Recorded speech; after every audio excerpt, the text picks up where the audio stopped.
ऊपर एक राक्षस, एक दानव का फोटो बना दिया गया। उस दानव की तीसरी शताब्दी में मैप के ऊपर एक राक्षस, एक दानव का फोटो बना दिया गया। उस दानव आपको पढ़ना जरूरी है, किस लिए? क्योंकि ज्योग्राफी या कोई भी चीज मैप्स के लिए बहुत जरूरी होता है। आप जब तक मैप नहीं पढ़ेंगे तब तक आपको कोई चीज समझ में नहीं आएगा।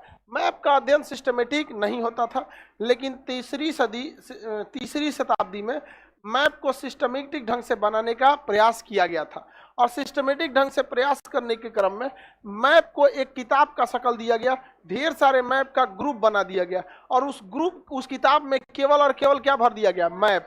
तो और उसके ऊपर एक राक्षस, एक दानव का फोटो बना दिया गया। उस दानव का नाम था एटलस।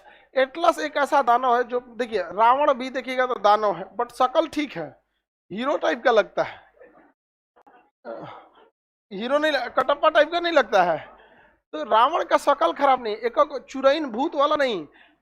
उसको देवताओं ने श्राप दिया था एटलस नामक राक्षस को कि तुम पूरे पृथ्वी का बोझ लेकर उठाओगे।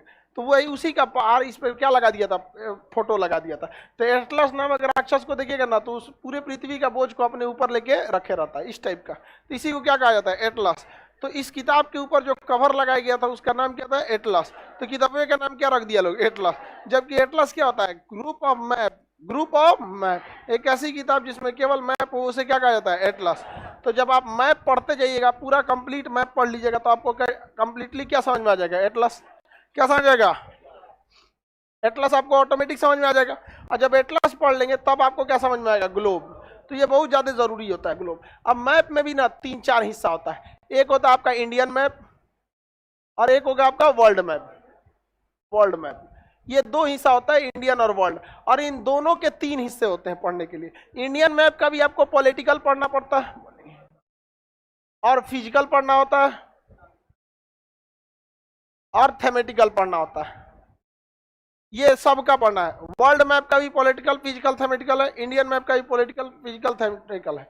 तो पहले हम लोग समझते हैं एटलस, समझ में आ गया ना? एक ऐसी किताब जिसमें केवल मैप हो, क्या कहलाता है? एटलस।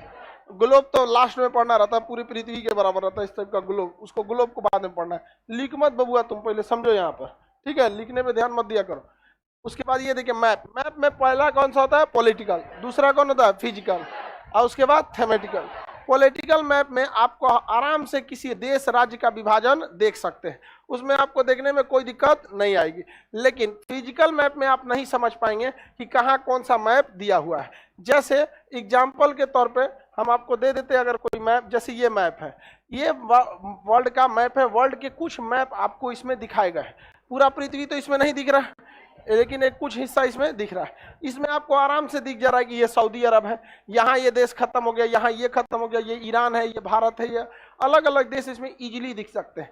तो वैसा मैप जिसमें बॉर्डर इजीली समझ में आ जाए, उसे हम लोग पॉलिटिकल मैप कहते हैं। इसमें कोई खास जानकारी नहीं रहता है, बस वो कहाँ से शुरू कहाँ से खत्म हो गया इसी की जानकारी रहती है। अब जैसे ये सऊदी अरब है, इस नक्शा से क्या पता चल रहा है कि यहाँ झील है, पानी है, पर्वत है, जमीन उबड़ खाबड़, कैसा कोई जानकारी मिल रही है? नहीं। लेकिन अगर वही हम फिजिकल नक्शा देखेंगे सऊदी अरब का, तो ये सऊदी अरब का फिजिकल नक्शा है। तो फिजिकल नक्शा में जानकारियां ज्यादा होती हैं। जैसे भूरा रंग पहाड़ को दर्शाता है, हरा रंग समतल को दर्शाता है। जहां भूरा हल्का रंग का है वहां का पहाड़ छोटा है, जहां डार्क भूरा रंग का है वहां का पहाड़ डार्क है। ये डायरेक्ट आपको समझ में नहीं आएगा। पहले आपको क्या समझना पड़ेगा? पॉलिटिकल। ये कौन सा नक्शा है? पॉलिटिकल है। और ये कौन सा है? फिजिकल। तो पहले आपको क्या पढ़ना पड़ेगा? पॉलिटिकल, उसके बाद फिजिकल। पॉलिटिकल नक्शा में बाउंड्री समझ में आती है कि नहीं आती है? बाउंड्री इजीली समझ में आ जाती है। लेकिन थेमेटिकल मैप में बाउंड्री समझ में नहीं आता है। थेमेटिकल मैप में बाउंड्री समझ में नहीं आएगा। कोई दिक्कत है किसी को? आगे बढ़ जाए। पॉलिटिकल फिजिकल में अंतर समझ में आ गया कि नहीं आ गया? थेमेटिकल एक अलग नक्शा होता है। जैसे कोई एक नक्शा ले लिए, भारत का ही ले लीजिए जैसे, और उसमें केवल और केवल इस नक्शे पे सड़क बता दीजिए, ये हाईवे इधर से गया है, ये केवल हाईवे का नक्शा बना दीजिए। तो जब किसी नक्शे में किसी एक ही जानकारी को दर्शाया जाता है तो उसे क्या कहा जाता है? थेमेटिकल। जैसे हम भारत का नक्शा लेके कहाँ कहाँ बंदरगाह है, कहाँ कहाँ क्या है? बंदरगाह, अगर उसे दिखा दे तो वो क्या हो जाएगा? थेमेटिकल। तो किसी भी नक्शा में यदि केवल एक ही जानकारी है तो थेमेटिकल।